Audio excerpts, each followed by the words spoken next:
photo nga. And ang question dito, sa itong photo na ito, Julie, this is a question for you. Ano sa tingin mo, or paano madi-describe ni Elmo ang experience niyong dalawa sa Camps World? This is just for one word.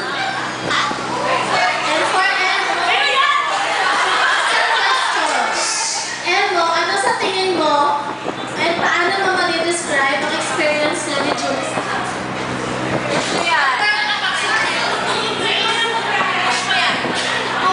Go lang ng go!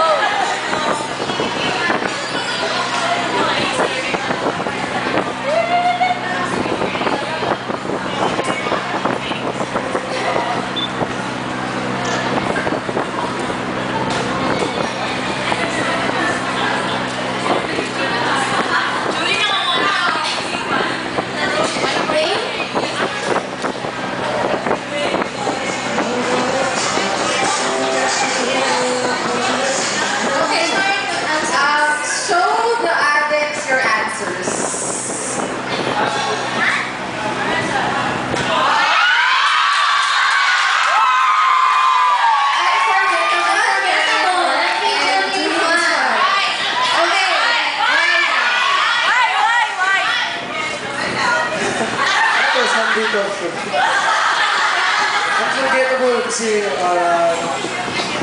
yun din yung parang isa sa mga trip namin na first time namin makalabas ng studio. So, siyempre after nung show, parang wala pa kaming ginawa. Try namin yung wakeboarding, tapos siyempre summertime, kaya lagi na mga unforgettable pag summer. Tsaka masaya. Yes, mas yes. Wala mo naka-record lahat ng mga sasabihin namin, diba? May chance! Nasa Hatili ba kami? Wala na yata Hatili. Baka kayo pumalit. Hindi, fun kasi, ayun, capture kasi, and I think yung photo na to, birthday ko eh. Birthday girl, shoot, the photo was taken ng birthday ko. Tapos, yun, pauwi kami ng Manila. And sobrang saya kasi nung part of Pilipinas yun kasi nag-cancel na. And then, bali parang na-cancel yata yung namin, yung flight namin papunta Manila. Tapos, ayun, sinelebrate ko na rin yung birthday ko doon sa cancel. Tapos, ayun, kasama si Ambo, so masaya talaga.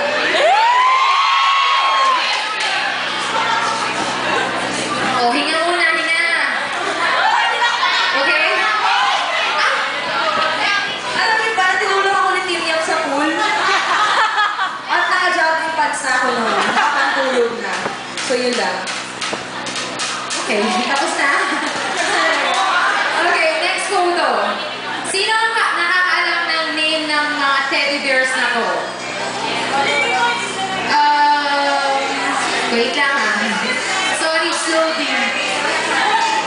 Sino ang nakakaalam ng name ng mga teddy bears na to?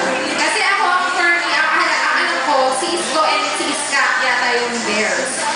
So, we're just curious about this. Julie, saan nakatira ngayon si Iska the bear?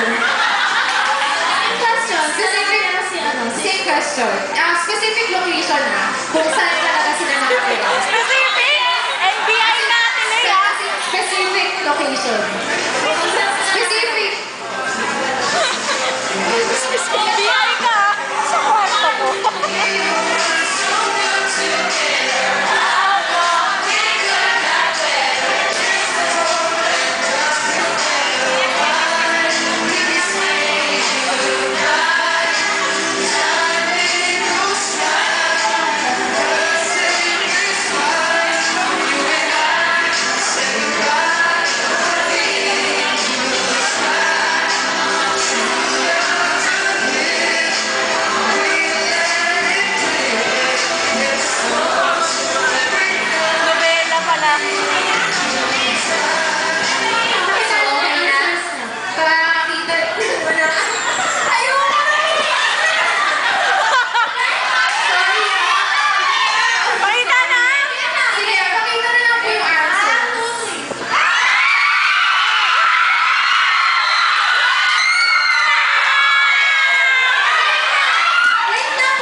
magiging specific location niya.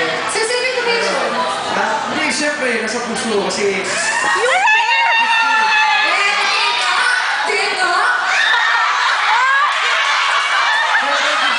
Dancing ka! Ate Lay, ha? Ate Lay, titigilan kita! Magiging specific location. Pero, kaya nga siya Yung nasa bear? puso ko kasi... Yung bear nasa puso? Mo, paano mo natupi? Oh, ito naman yung kay Julie. Pakikita na ni Ja yung kanya. Go, Ja! Alalalala! Go lang! Eh, sabi ko kasi specific eh. Sumasagot ko, naka-display sa wall. Specific, di ba? Oh, Yes tayo eh! natawa naman ako. Yun lang. Yun nga, ano. Basta, syempre, yung stop ko naman na yun. Kasi syempre, parang thankful din kami dalawa ni Elmo kasi nag-weekend nyo kami ng ganong klaseng stop ko eh. Na pwede namin i-treasure kasi syempre memorable din sa amin yun. And parang during the time of just one summer days. So, ayun, salamat ulit. Thank you. Okay, this is the next photo. For sure, alam yung dalawa kung gaano ka-flooded or sabog ang mentions nyo sa Twitter. Nakulang na lang eh, umalis na kayo sa Twitter world. Kasi kahit super late night tweets or madaling araw, ang dami pa rin retweets and favorites ng mga addicts. Speaking of late nights, Julie, anong oras usually natutulog si Elmo kapag walang break? Pinapasa ko lang script ko. Scripted. Okay!